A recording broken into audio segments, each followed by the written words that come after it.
Welcome to the Backstage con Telemundo podcast, where you will hear from all of our stars in front of and behind the camera on what it's like to work for the epicenter of the Hispanic media world and how we bring that juego and fuego to all screens. Ahora sí, vámonos Backstage con Telemundo.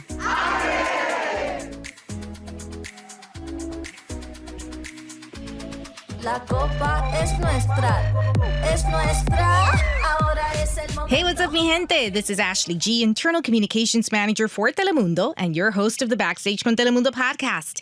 It's a football summer on Telemundo and Peacock as our Spanish language coverage of the Women's World Cup kicks off July 20th. And with just moments away to the big tournament, today, we're going backfield with two of our own unstoppable women, Natalia Astrain, former coach for the U17 U.S. National Women's Soccer Team and guest analyst, and Ivel Alfaro, Vice President of Sports Programming and Production for Telemundo Deportes. Natalia, Evie, welcome to the show. Thank you for having me. And Natalia, how are you? I'm very happy. I'm really excited. And yeah, this is a pleasure to be part of this podcast. Absolutely. We're really excited to have you both here as our first guest, by the way, of the Backstage con Telemundo podcast. Congratulations. Isn't this legit? Yes, it's amazing. Thank you for having us. I feel honored.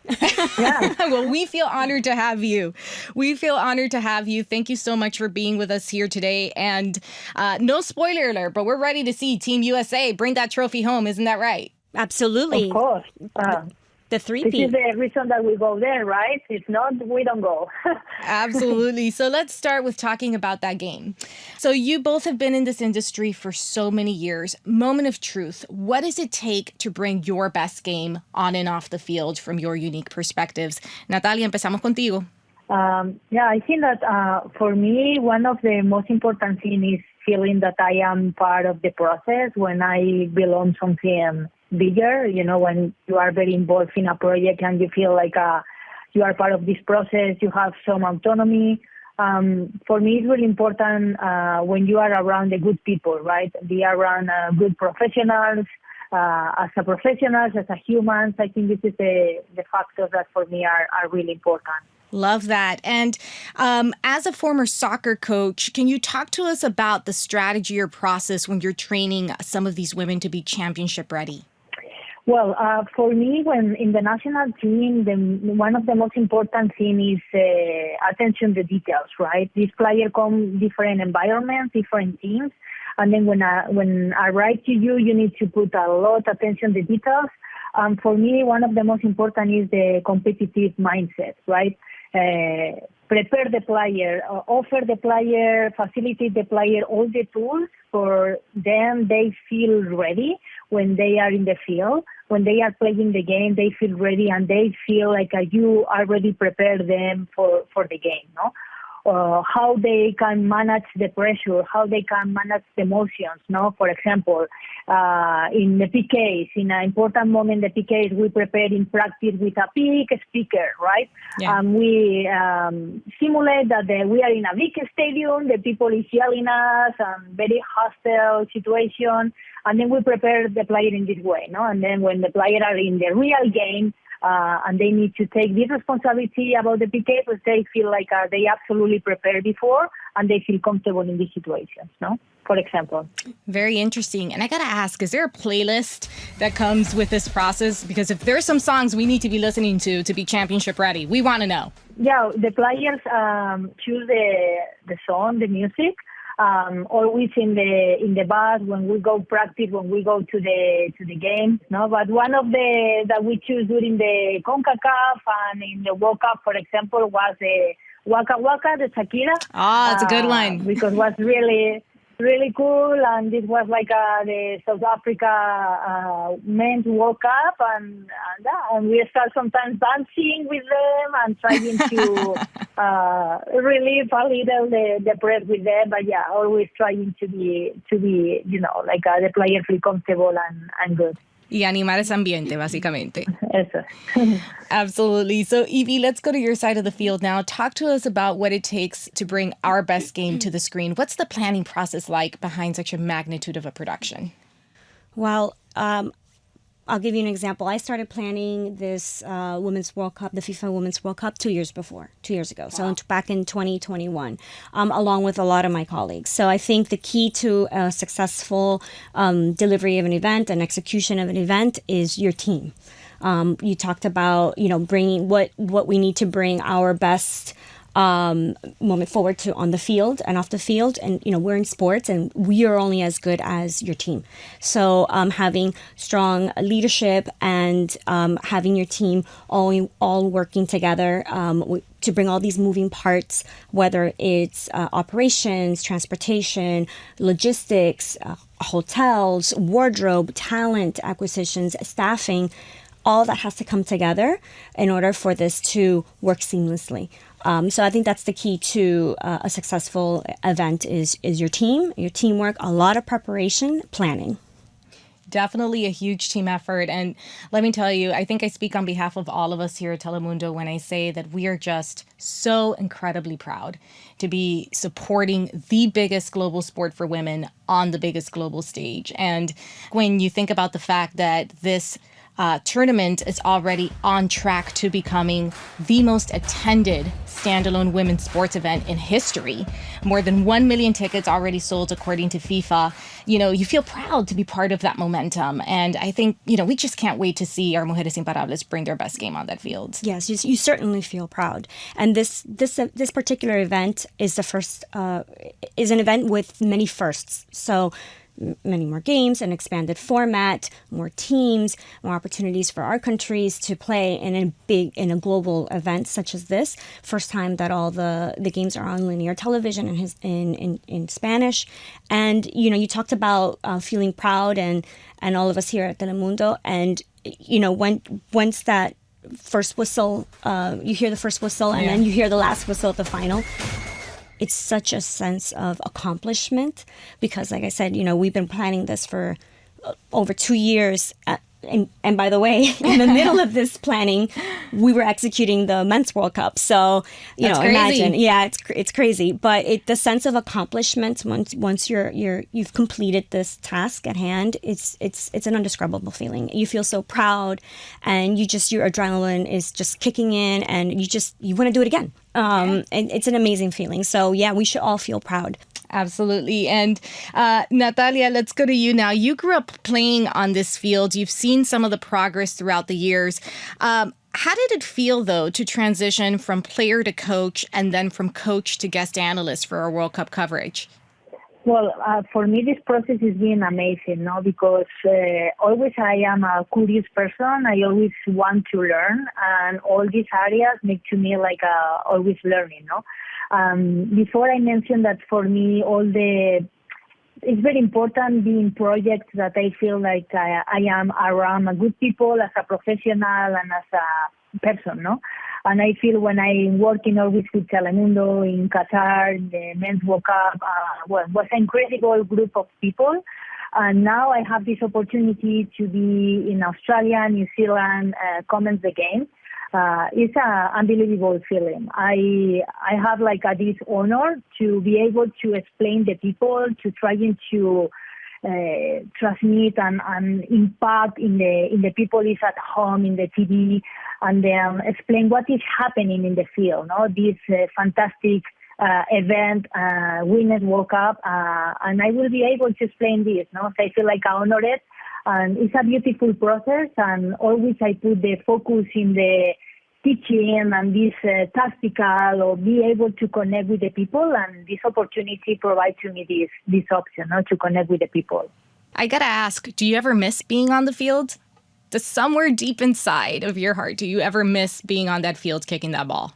Yeah, it's true. And I want to explain a situation that happened in the Men's World Cup. I was before the game with Germany and Spain, with Carlota, that she's from Spain as well. And we were waiting for connect before the game and do the intro. And then a ball come close to me in the warm-up, and then I kick the ball, no? And then Carlota started laughing like, oh my God. I said, oh man, I cannot avoid this, no? If the ball is around me, was like at this moment, like I was very prepared with the microphone and with the camera, but the ball comes around me, and I could not avoid to kick the ball, no. But yeah, I feel like it's a lot of energy. It's a lot of energy, and when you are in the stadiums, you feel this intensity, this energy from the player, from the people, and you want that the people at home feel this, no? For this, I feel like it's a very important task, and I feel honored. Like, okay, I want to explain the people, and I want the people feel all the things that I'm feeling now in the field. Well, especially too, because I feel we owe it to these players. And when you think about the fact that many of them come with all of their energy, faith, and dreams for a chance to be one of the few to bring that trophy home, I think it's a huge responsibility we take on our shoulders to make sure that everybody feels that energy and that passion on the field. So another beautiful thing about your experience, Natalia, is that you've been able to manifest your love for football in so many different ways. You've played, you've coached, you've won championships, which I think leads to that holistic, passionate commentary in your analysis. Evie, shifting gears a bit, aside from our amazing commentary team, I think one of the things we're all looking forward to is seeing that culture from Australia and New Zealand come to life on the screen. So can you talk to us a little bit about our coverage plans in that regard, and what makes this tournament so unique at these host nations? Yes. So a moment ago, I mentioned that this tournament has many firsts. Another first is that it's being hosted in 2 different countries, the first time for a Women's World Cup. So Ana Jurka, one of our hosts, traveled recently to both countries and shot cultural pieces around New Zealand and Australia. So we're going to be sprinkling those stories along the coverage.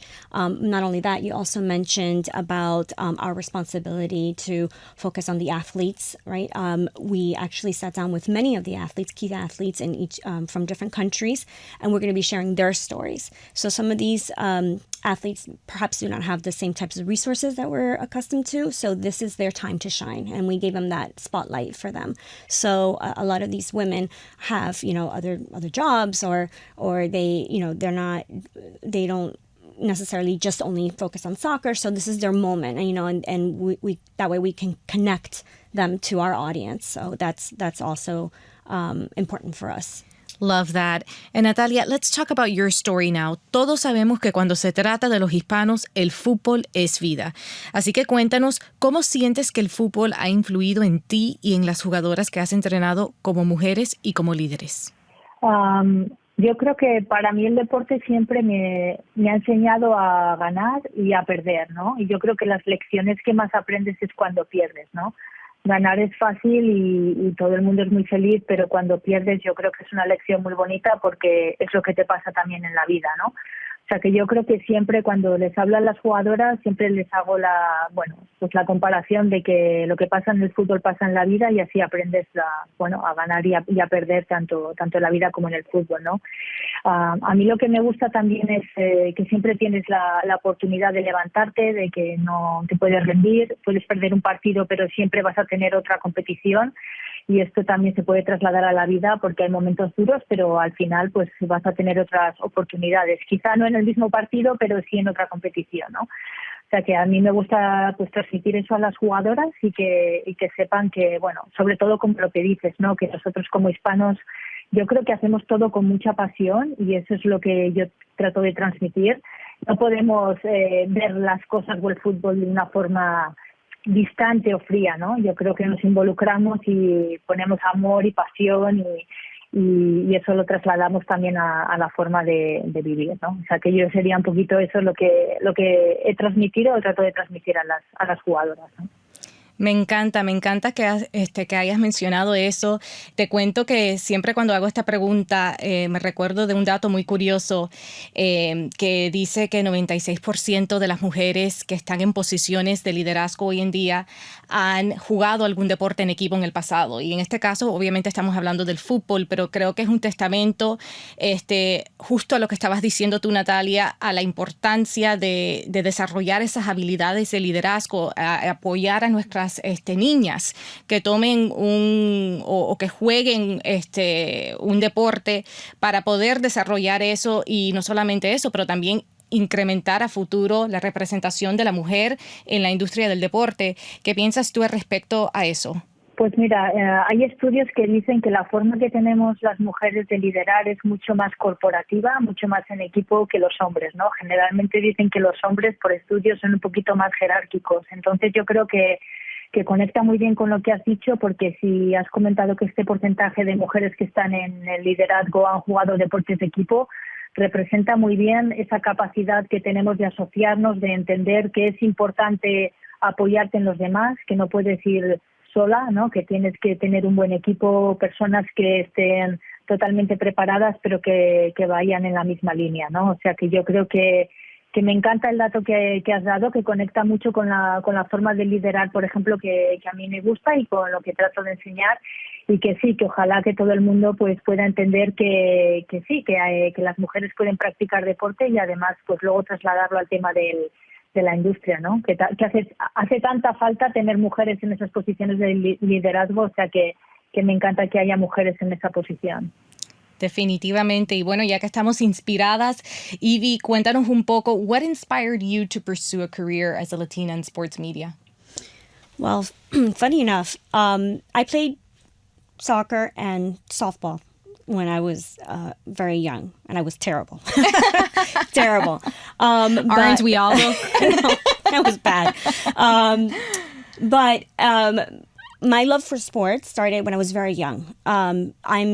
I have 3 older sisters, and growing up, I would watch telenovelas with my mom. And then I would, go outside and see my dad watching sports alone, because my older sisters had zero interest in learning anything about sports. I felt really bad for him because he had no one to hang out with, talk to, share that moment with. So I asked him one day to teach me, to show me, what it is, why he likes sports so much. And he did. And then, so I started spending a lot more time with my dad in the evenings after homework and after I, spent time with my mom. And then, so he taught me about sports, and he taught me all the rules. He taught me the teams, everything for baseball, basketball, football, soccer, boxing, wrestling, everything. So I learned a lot from my dad.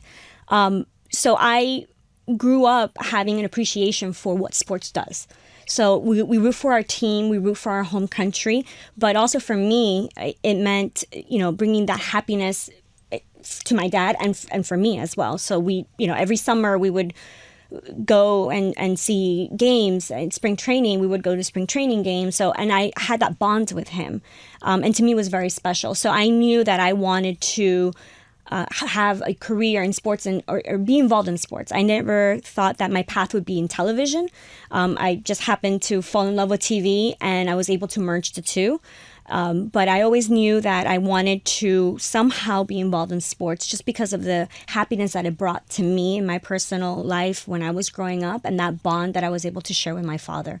So to me, sports is more than just rooting for your team. It's being able to spend that time with your family, with your kids, with your husband, with your significant other, your wife, whoever it may be, your friends, or yourself, and just having that moment and being in that moment and rooting for your team. To me, it's more than that. Oh, what a beautiful story. And thank you for mentioning Dad, by the way, because I feel for many of us, that's where the love for sports really begins, en la sala con papá. And, I know that you may not realize it every day, but this is such a 360 moment, because the fact that you are in a leadership position as a Latina in sports, that alone is such a source of inspiration for those coming, those younger girls coming behind you who may have never even aspired to the position that you're in because it's never been traditionally marketed to them, right? So I can't imagine how incredibly proud Dad must be of seeing his little girl changing the game every day so that other girl dads don't have to feel so alone out there. Yes, he is incredibly proud of me, my mom, as well my sisters, obviously my husband, my kids, my boys. Before we started the podcast, you saw that I took a picture because I send it to them all the time because, they're little, so they quite don't understand how TV works.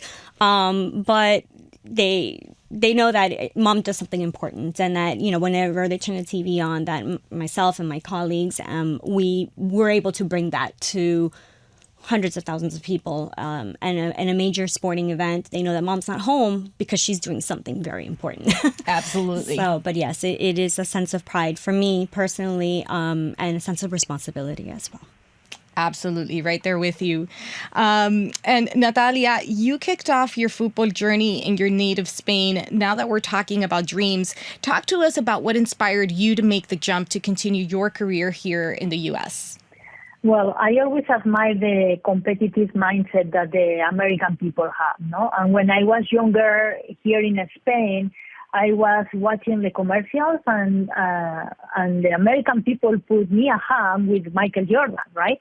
And in Spain, Michael Jordan was like, and I knew Mia Hamm, but of course it was a woman, and it was more difficult, no, to see Mia Hamm in a commercial. And in the moment that I saw this, I thought, these American people is amazing, no? They are able to respect, to put Mia Hamm in the same level that Michael Jordan, that of course he deserves this, no? But it was very rare to see this. And then I say, I need to go there, no? This was like an inspiration to go to US, because I always felt like the society respect the women, respect the sport. It's very easy, no? The girls can practice soccer, for example, no? When other countries, for example, here in Spain is. Now it's better, but it was very difficult because the society thought that it's only for men. So I felt like always in US there are this respect for the sports, for the women in the sport, and this is the reason that I wanted to be there. So you felt you had more opportunity here. Yes, absolutely. And this is what I thought when I was younger, and now that I am working and living there, I believe, and I can say that is true, right? That I have a lot more opportunities, for example, for my work being there than in other countries. And would you say that you have officially reached your American dream? Oh, absolutely. Yes. For me, it was like a very difficult, leave the family and go alone, like an adventure, but absolutely I'm living my dream, because I can say I am working and living about my passion, no? Being a soccer coach, and now in the TV being women, I feel like it's not easy, and I have this opportunity that in other countries I don't have this opportunity. That's amazing. And in a way, you're also making history here. You made history here in the United States. You were one of the first women, along with Amelia Valverde, I believe, in the FIFA World Cup Qatar to call a semifinal match, which was amazing as well. So, nada, éxitos, Natalia, para todo lo que venga en tu camino. Y we can't wait to see you bring your best commentary to our screen. Thank you. So my final question for both of you is a very important one, and that is, what message do you each want to give the team you're cheering on? Evie, we'll start with you. Go USA. That's a good one. Sorry. Natalia, I know Spain is playing. Didn't we make this obvious at the beginning? No. Listen, I'm from Nicaragua, and I grew up in United States. I moved here when I was 4 years old. If Nicaragua would be playing, I would be cheering for Nicaragua, but go Team USA. I want to see that three-peat. That's an amazing feat for any country to be able to be in that position, to be able to bring home a third championship. Wow, that's amazing. So, but no, Team USA. Natalia, what about you? I was cheering for US as well. I feel like I'm living there, and they give me the opportunity to, be part of US soccer this last year. I was cheering for them. I don't know what will happen if US play against Spain, but for now, when this is not in the schedule, I will support in US. If this happens, then I will let you know what I say. But for now, I cheer in US, and I will tell them let's go and show the world that they can play a beautiful soccer. Because for me, it's not only about win. For me, I would love that US can show everybody that these ladies play a beautiful soccer. Well said.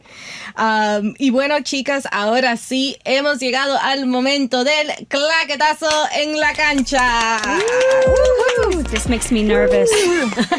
Well, this is what I like to call the best part of the show. Okay, this is the fun part of the show. So, les cuento un poco. El claquetazo es un juego súper divertido donde les vamos a dar a cada una de ustedes 15 segundos para que nos den 5 respuestas dentro de una categoría sorpresa. Okay. Here's the catch, though. You can't say or any kind of filler word like that.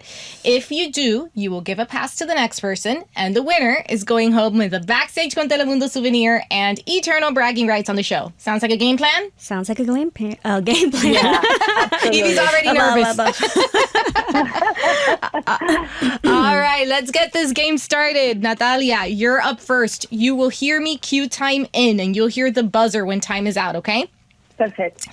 All right, Natalia. So your category is name us the last 5 Women's World Cup host nations. Time starts now. France, Canada. You said It's okay. You have one more pass. All right, Evie, are you ready for this? Evie's like nodding her head right now. All right. Next question. Ready? Name us 5 2023 Women's World Cup Latin American or Hispanic teams. Time starts now. Argentina, Colombia, Costa Rica, Panama, Brazil, Spain. Congratulations! Yes, 1 point for you, Evie. All righty, Natalia, we're back to you. Are you ready? Yes. Name us 5 Women's World Cup runner-up teams. Time starts now. Germany. Yes. Netherlands. Uh-huh. China. Yes. 2 more. Sweden. Yes. 1 more. And Japan. Yes, that is correct. Woo-hoo. Awesome. So we have 1-1. And now, Evie, this one's for the win. No pressure. Okay. Name us 4 Women's World Cup champions. Time starts now. USA.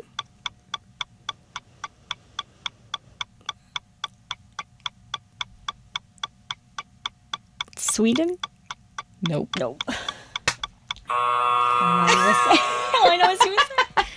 Officially, history has been made. We have a 1-1 in El Claquetazo. So because we make our own rules here at Backstage, we're saying you both are going home with souvenirs and you both are champions of El Claquetazo en la cancha. How does that sound? Fantastic, and I can't believe I don't know the other Perfect. champions. She's Googling right now, guys. I'm upset. I should know.